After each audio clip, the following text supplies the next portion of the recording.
Allow plenty of operating space around the machine. A minimum area of 770 millimeters high by 1 meter wide by 1 meter deep, or 31 inches high by 40 inches wide by 40 inches deep is needed. The machine weighs about 37 kilograms or 82 pounds. Make sure you have a large table that can bear the weight of the machine. 2 people holding onto the specified places should lift the machine.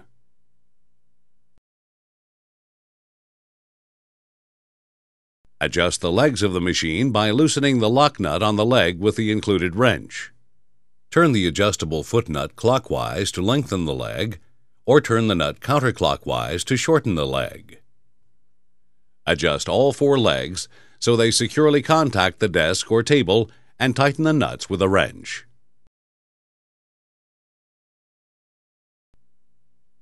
Loosen the thumb screws to adjust the operation panel to an easy-to-operate position and angle.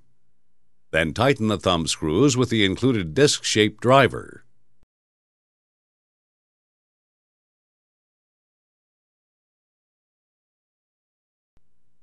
Using the included Phillips screwdriver, loosen 1 screw to raise the thread guide assembly. Raise the thread guide into position and tighten the screw. Remove 1 screw and tighten the screw on the other side.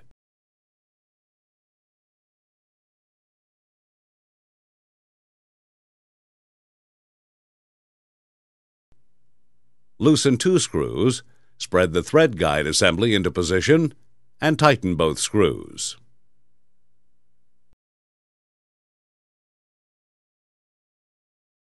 Loosen the thumb screw and then open the spool stand completely to the left and the right. Then tighten the thumb screw. Attach the embroidery frame holder to the carriage. First, remove the thumb screws on the holder. Then align the holes of the embroidery frame holder with the pins in the frame mounting plate of the carriage. Secure the embroidery frame holder with the 2 thumb screws. Use the included disc-shaped driver to firmly tighten the thumb screws. Please note that if the machine is not set up correctly, it may shake or produce loud noises, and the embroidery will not be sewn correctly.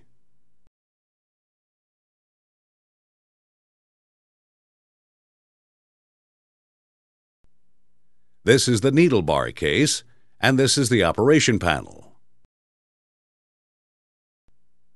This is the automatic needle threading mechanism.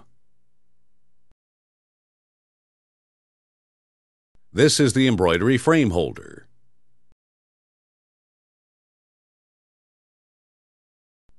This is the thread picker.